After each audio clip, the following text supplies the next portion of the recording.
Right guys, welcome back to another video, and today we are talking about the best 5 teams in NBA history. Now, I have done some research on this video topic. However, if you don't agree, it's all opinion based and I'm just having a bit of fun here. As you can probably still tell within my voice and how I'm not being very loud, I'm quite ill. The heat has really taken out on me and it's made me quite ill. So yeah, but I'm going through it and we're going to keep producing videos, and the worst part is as well, I'm producing videos when I go on holiday as well. So it's a bit raps for me because I'm trying to produce as many videos as I can while being ill and not living up to the quality which I would like to live up to. I'm back in the room at least because it's gone down from being 40 degrees to now being about 30. So it's not as bad, but it's still boiling. So I do apologise if I seem sweaty or hot, and the lights just make that even more obvious. But we're getting into the top 5 NBA teams of all time. Now, a disclaimer for this video is only one team from each organisation could go in. This is mainly just to stop nearly every Bulls team or every Celtics team or every Lakers team getting into this. Because you could argue, a lot of people could just argue, all of MJ's rings, they're the best teams of all time. Or people could just argue, if they're Celtics or Lakers fans, that we've had the best teams throughout the years. In the 60s, I could say those 11 teams were the best of all time, but that doesn't really make sense. So I'm picking the best one from each organization pretty much when I'm going through the top 5. So you can't just have like 2 Bulls teams or 2 Lakers teams or whatever. I hope that makes sense.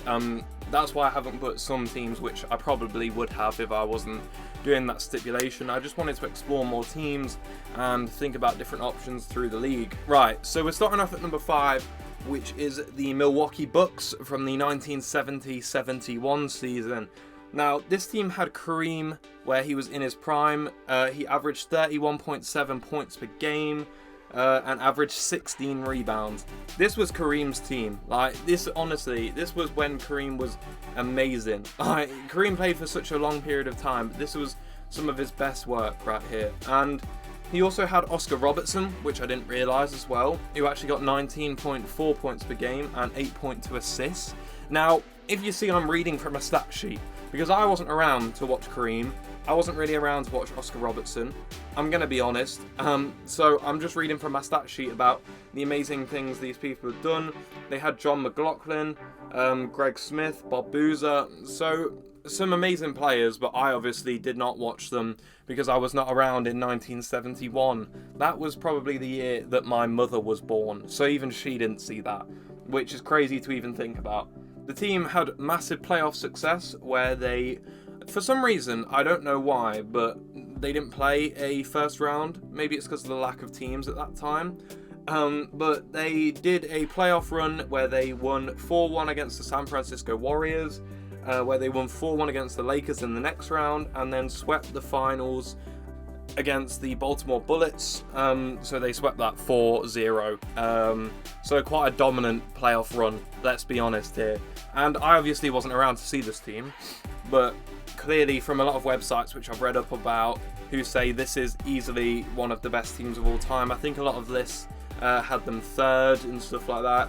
I put them 5th because it's personal preference when you get to that sort of like high level of sports, which team you think is better, because it's all opinion based, and that's why sport's amazing. You can all have an opinion and it's not necessarily wrong. Even if people don't agree with you, it doesn't mean that you're necessarily wrong. So I'm going to move on to the 4th place team, which is the Lakers team in this, which is the 86-87 LA Lakers, led by Magic. Now, Magic was the face of this team, getting 23.9 points per game on a field goal percentage of 52.2. He then also did get 12.2 assists on average in this season. Now, James Worthy was with him as well, got 19.4 points per game with a 53.9 field goal percentage, which that is an amazing 2-star players. And they actually did have Kareem as well, which is weird when this is about 15 years after that Bucks title which he won. He's still there and he still played most of those games, which is crazy when he still was averaging 17.5 points per game at this point. I don't even know how old Kareem was at this point, but that is crazy. And just see him in this team, even though he's not the face of it. This was Magic's team. This was the era of Magic versus Larry Bird. One of the greatest battles of all time, and we'll be getting onto that team that I talked about in a minute, which I really love. In the playoffs, this team won 3-0 against the Spurs. For some reason, they didn't do a 4-game series. I'm not sure why at that time. That's probably me just being stupid, but there is a reason, obviously, why they didn't do a 4-game series. They won 4-3 against the Jazz, they won 4-3 against the Mavs, and they actually won 4-3 against the Pistons as well. So they actually had quite a entertaining playoff run where 3 out of the 4 games went to Game 7s, which I'd imagine as a Lakers fan at that point would be very entertaining. Game 7s are the worst feeling ever, but some of the funnest, exciting, most enthralling games ever. Those one-off games where you have to win it to win, ooh, they are great games. Coming up next at number 3, we have the previous season, just before this one, the 85-86 Boston Celtics. Now, at this point, you could obviously put the Lakers above them if you're more of a Lakers kind of person. I'm personally a Celtics fan, so of course I'm always going to put them above the Lakers. Bit of a rivalry there, if you don't know. But I really love the Celtics, and obviously I wasn't around to see this team. I have watched a few games where Larry Bird played, but I wasn't really about to see this one go down. This was a 67-win team with Larry Bird playing at the forefront of it, getting 25.8 points per game and shooting a 49.6 field goal percentage. In this season as well, he also did get 9.8 rebounds as well, with Kevin McHale putting up 21.3 points per game, a field goal percentage at 57.4, which is another amazing field goal percentage, with 8.1 rebounds per game as well. Robert Parish also was in that team where he got 16.1 points per game with 54.9% from field goal percents. Did also get 9.5 rebounds, a dominant team. Also had Danny Ainge. In the playoffs, they won 3-0 against the Bulls, won 4-1 against the Atlanta Hawks, won 4-0 against the Bucks, which was a sweep, obviously, and then won 4-2 against the Rockets in their final game to win the whole title. Yeah, as I say, you could put the Lakers or this team interchangeably, in my opinion. I obviously wasn't around to see that battle, but from what I've heard and videos that I've seen, it was a great battle to be had. I just am a Celtics lad, let's be honest. I'm just a Celtics guy, and if I had to pick one when I wasn't even there, I'm going to always pick the Celtics. Now, this is where it gets interesting. A lot of people would put the team I'm putting second first, but I can't put the GOAT second. So I had to put the 2016-17 Golden State Warriors at second with 67 wins. They also did have a season the season before where they got 73 wins, I think it was. Yep, 73 wins. But I put this one in because on every list I saw, this was number 1. I'm not putting it number 1, I'm putting it number 2. You'll see why.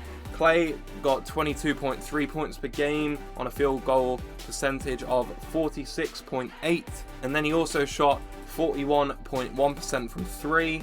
You had Steph, who got 25.3 points per game on a field goal percentage of 46.8%. And shooting from 3, he was on 41.1% as well. And then you also had KD as well. Like, KD got 25.1 points per game as well on a field goal percentage of 53.7% from the field. That's crazy.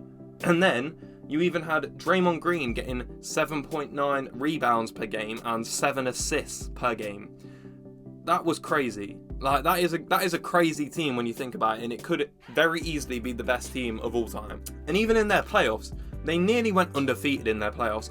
Like, I was reading this again. I can remember seeing this season. They beat the Blazers 4-0, sweep. They beat the Jazz 4-0, sweep. They beat the Spurs 4-0, sweep.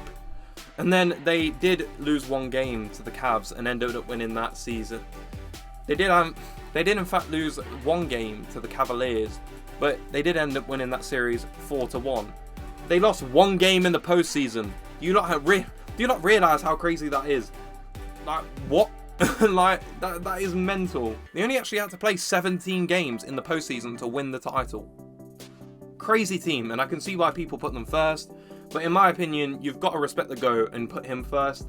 I did put the 95-96 Bulls in here. A 72-win team, which was sadly broken by the Warriors in 15-16, I think it was, getting 73 wins. But this team got 72 wins in the regular season, with the GOAT Michael Jordan averaging 49.5% from field goals, averaging 30.4 points per game in this season. That is insane. Scottie Pippen getting 46.3 field goal percentage and getting 19.4 points per game. Then you also had Rodman, who's getting 14.9 rebounds per game.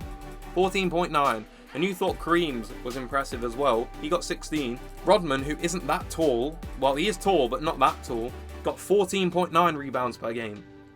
And then you even had Steve Kerr, Tony Kukoc, you had Ron Harper. Like, this team was crazy. Like, it was literally the best team of all time.